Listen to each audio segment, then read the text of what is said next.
The Ethiopian Bible is the oldest Bible. The oldest copy of the Ethiopian Bible, which is full in terms of a Genesis to Revelation copy, is 14th century. For centuries, an ancient Bible remained concealed inside an isolated Ethiopian monastery, untouched by the outside world.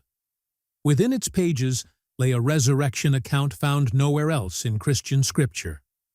Time passed. Civilizations changed.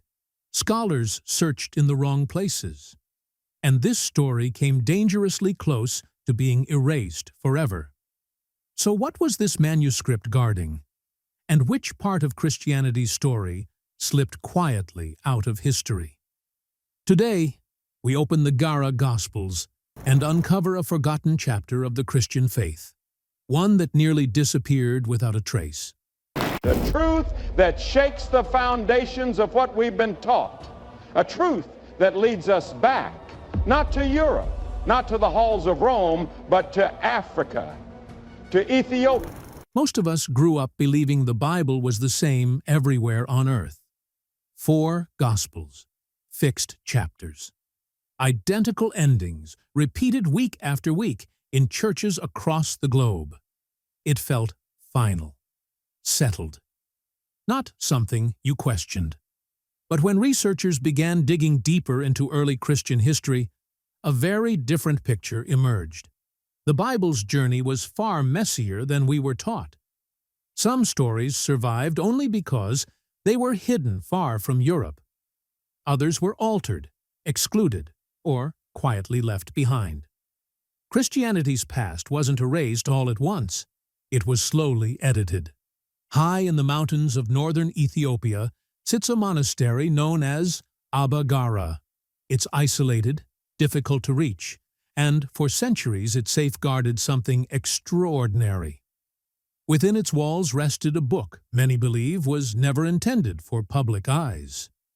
Written in ancient languages only a few scholars could decipher, its pages remained sealed away from the outside world. This manuscript is known as the Garima Gospels, and it looks nothing like the Bible most people recognize today. Remarkably, this book has existed for over 16 centuries, yet the wider world only became aware of it recently. The Garima Gospel is considered one of the oldest Christian manuscripts ever found. Preserved by the Ethiopian Orthodox Tewahedo Church, it dates back to roughly 330 to 650 AD. That places its creation during the height of the Roman Empire, when gladiators fought in the Colosseum and long before English even existed. While Europe would later descend into centuries of instability, often called the Dark Ages, Ethiopia had already developed a deeply rooted and sophisticated Christian culture of its own. These manuscripts contain the 4 canonical Gospels, Matthew, Mark, Luke, and John, written in Ge'ez, Ethiopia's ancient liturgical language. Ethiopia is home to one of the oldest Christian traditions on earth, stretching back to the early 4th century. For countless generations, monks protected these texts with extraordinary care. They weren't just guarding them from thieves or invaders. They were shielding them from time itself. Fire, war, insects, weather, any one of these could have destroyed the pages. Yet they endured. To the monks, these were not relics. They were living bridges to the earliest expressions of their faith, connections to teachings and stories the rest of the world slowly abandoned. What makes these texts even more remarkable is what accompanies them. The Ethiopian biblical tradition preserved writings most Christians have never encountered, including the Book of Enoch and the Book of Jubilees. These works describe angels, giants, and cosmic spiritual conflicts, stories Western Christianity later labeled too dangerous, too strange, or too controversial. In Ethiopia, they were never removed. They were protected. The artwork inside the manuscripts is just as astonishing. Complex geometric patterns, birds, animals, and vivid designs still shine after centuries. For a long time, Scholars assumed a manuscript of this quality had to come from Europe. But the Garima Gospels shattered that assumption, proving Ethiopia had its own master artists and a long tradition of sacred illustration. According to legend, the monk Abba Garima created the manuscript in a single day. The story claims God stopped the sun in the sky so he could finish his work before nightfall. Historians once dismissed this as myth, but carbon dating confirmed the manuscript truly comes from that era. In the Ethiopian highlands, legend and science collide in a way that still feels almost unreal. What truly sets the Garima Gospels apart isn't just their age, it's what they preserve. They contain all 4 Gospels in Ge'ez, making them one of the earliest complete New Testament collections ever discovered. When you turn the pages, it's not only the words that speak. The illustrations reveal how early Ethiopian Christians understood Jesus, the resurrection, and the ongoing struggle between good and evil. These texts don't add new Gospels beyond Matthew, Mark, Luke, and John, but their survival offers something just as powerful: a rare snapshot of Christianity before centuries of revisions, edits, and theological reshaping in the West.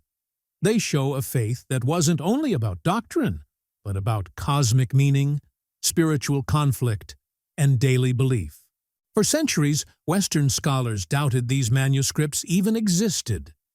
Many refused to believe Africa could produce works of such sophistication. Because the texts weren't preserved in Rome or Constantinople, they were dismissed as irrelevant.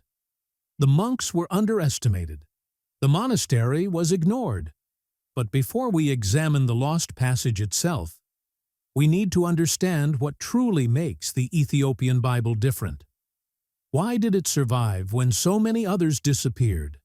And what might it still contain that the rest of the world has never seen? One major difference stands out immediately: the number of books. The commonly used Western Bible contains 66 books. Catholic tradition expanded that number to 73, but the Ethiopian Bible includes 81. And that difference changes everything. 81 books, and many of them are titles most people have never encountered before. These aren't minor footnotes or side stories either. Among them is the Book of Enoch, a text filled with accounts of angels descending to earth, interacting with humanity, and the appearance of strange giants said to roam the ancient world. Then there's the Book of Jubilees, which revisits the opening chapters of Genesis with added detail, almost like a private journal of creation itself, expanding moments we thought we already understood. And the collection goes even further. It includes the books of Maccabees, as well as early letters linked to Clement, a church leader from the 1st century. These writings reveal just how diverse early Christianity really was. Different communities believed, practiced, and preserved their faith in very different ways. Many of these texts were later judged too unusual, too symbolic, or too difficult by church authorities in Rome and Constantinople. When councils met in the 4th century to decide which writings would become official scripture, these books were left behind. Some were labeled mystical. Others were seen as threats to the growing authority of the Roman Church. Across Europe, they slowly vanished, edited out, no longer copied, or forgotten entirely. Ethiopia was different. There, these writings survived. Hidden away in monasteries beyond the reach of politics and empire, they were protected from the outside world. Ethiopian monks didn't simply lock these books away, they lived with them. They copied them by hand, preserved them through generations, and treated them as sacred responsibility rather than historical artifacts.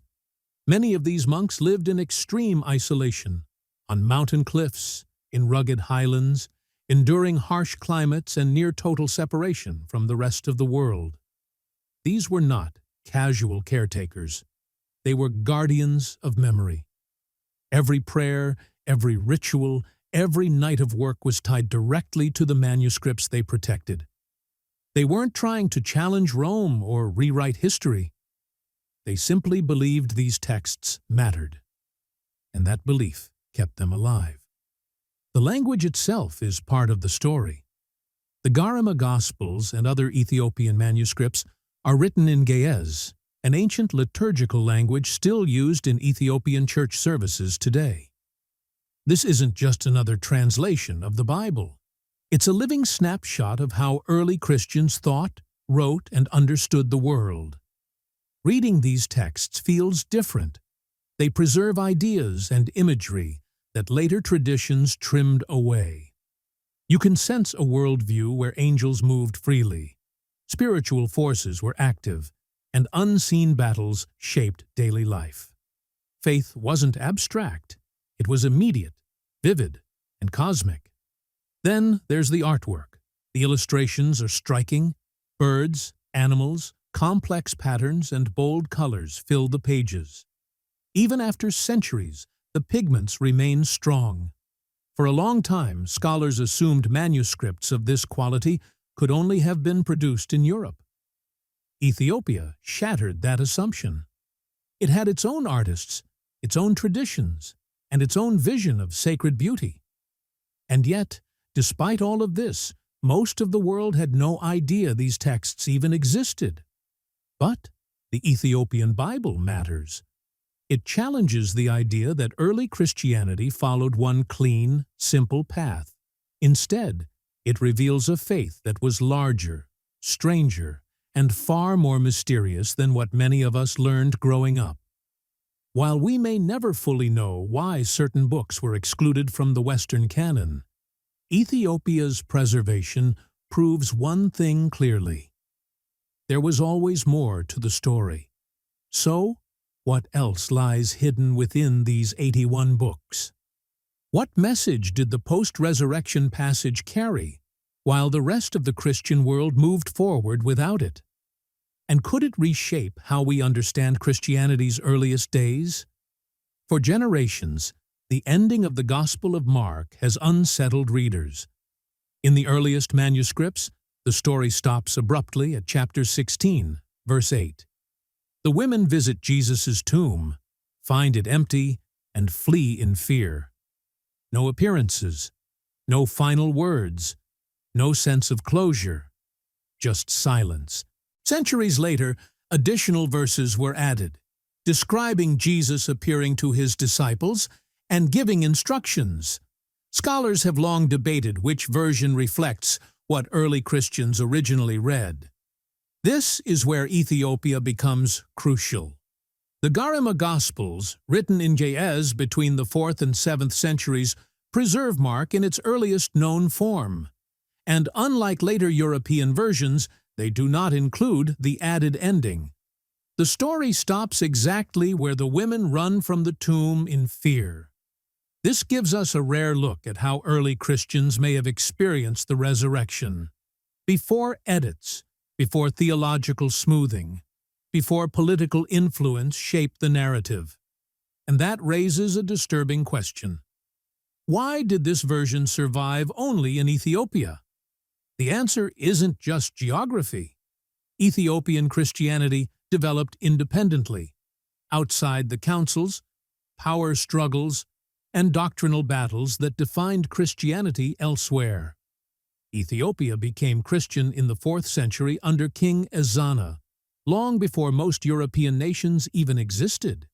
Its churches and monasteries were built in remote valleys, high mountains, and carved directly into rock. These locations didn't just inspire awe, they protected texts from interference. Meanwhile, in Europe, church leaders determined which writings were acceptable and which were not. Stories involving angels, giants, and spiritual warfare slowly disappeared because they were no longer copied. Ethiopia answered to neither Rome nor Constantinople. It preserved not just the 4 Gospels, but an entire world of early Christian tradition. In the early 2000s, researchers working with Ethiopian manuscript collections uncovered thousands of Ge'ez texts. Some of them predate famous European biblical manuscripts. Radiocarbon dating shows the Garima Gospels were created in the 5th or 6th century, making them older than most illustrated Christian books in Europe. Even more astonishing, they are still in remarkable condition. The colors remain vivid, the pages intact. A complete gospel book, older than many foundational Western texts, sat quietly in an Ethiopian monastery, unnoticed by the wider world. And these manuscripts don't simply repeat familiar stories. They include variations, expansions, and passages missing from modern Bibles. For centuries, people believed the Bible was uniform everywhere. Ethiopia's texts tell a very different story. Imagine opening one of these manuscripts and finding words spoken after the resurrection, teachings not found in Matthew, Mark, Luke, or John. These weren't inventions. They were carefully preserved by monks who believed every word carried meaning. The reason they survived is simple.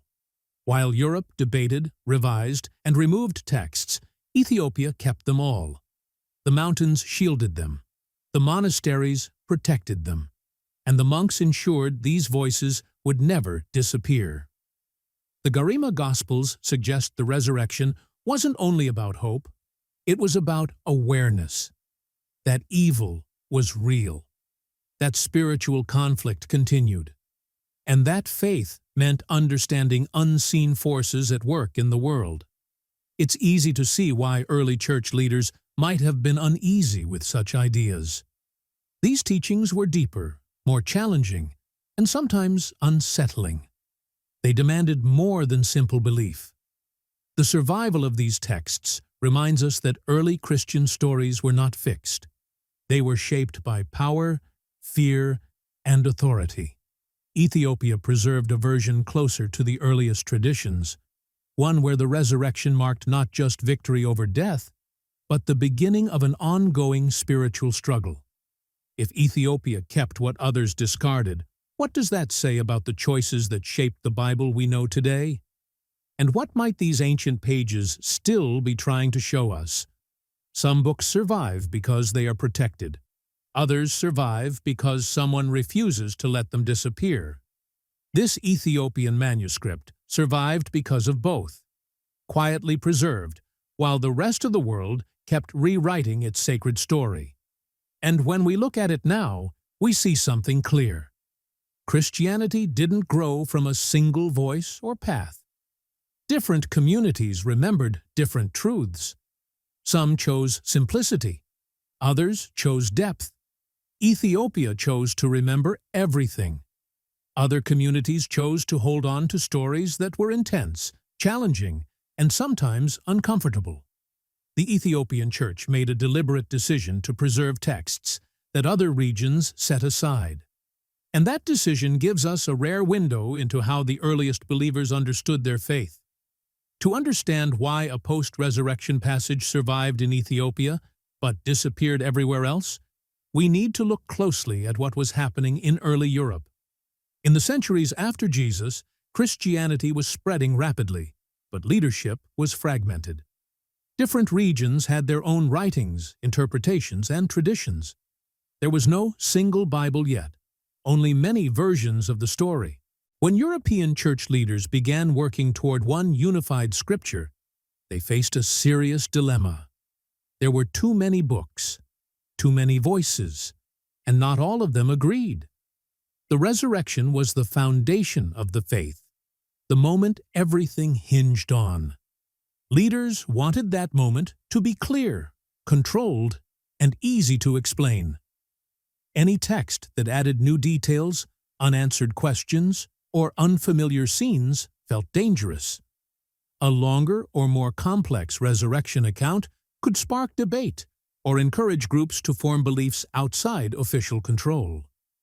A passage preserved only in a distant tradition like Ethiopia could raise uncomfortable questions about which version of the story was truly original. Politics played a role too. A unified empire wanted a unified belief system. Extra passages, especially those beyond Europe, threatened that stability, Stories leaders couldn't fully explain or shape felt risky. And when faced with that risk, removing a text was far simpler than defending it. So some writings were copied less and less. Others were quietly pushed aside. A few disappeared entirely. Ethiopia took the opposite path. Instead of narrowing its canon, it expanded its protection. More books, more voices, more memories of early Christianity. Texts that vanished elsewhere survived there, not because they were strange or dangerous, but because Ethiopian tradition believed no part of the sacred story should be lost. That's why a passage missing from European Bibles continued to live on in Africa. Not by coincidence, but by choice. As modern scholars study these long-forgotten pages, one truth becomes clear. The Bible as we know it today is the result of human decisions shaped by culture, authority, fear, and hope. The Ethiopian tradition reminds us that the past was never as tidy or controlled as later history suggests. There were many interpretations, many communities, and many ways believers tried to preserve what they believed was true. Finding a passage that doesn't appear in other Bibles isn't meant to weaken faith. It shows us that there is still more to learn, more to question, more to understand. These ancient texts remind us that history isn't frozen. It reveals new layers when we're willing to look beyond familiar pages. Maybe the message of this book is simple. The stories we think we fully understand may still hold hidden corners. And sometimes, the oldest manuscripts are the ones quietly protecting truths we were never taught to see. After more than 2,000 years, this Ethiopian Bible still carries secrets the world forgot. It reminds us that history is shaped by choices, and that some stories were left behind along the way. But if one book could survive against all odds, what other truths might still be waiting to be discovered? Share your thoughts with us in the comments.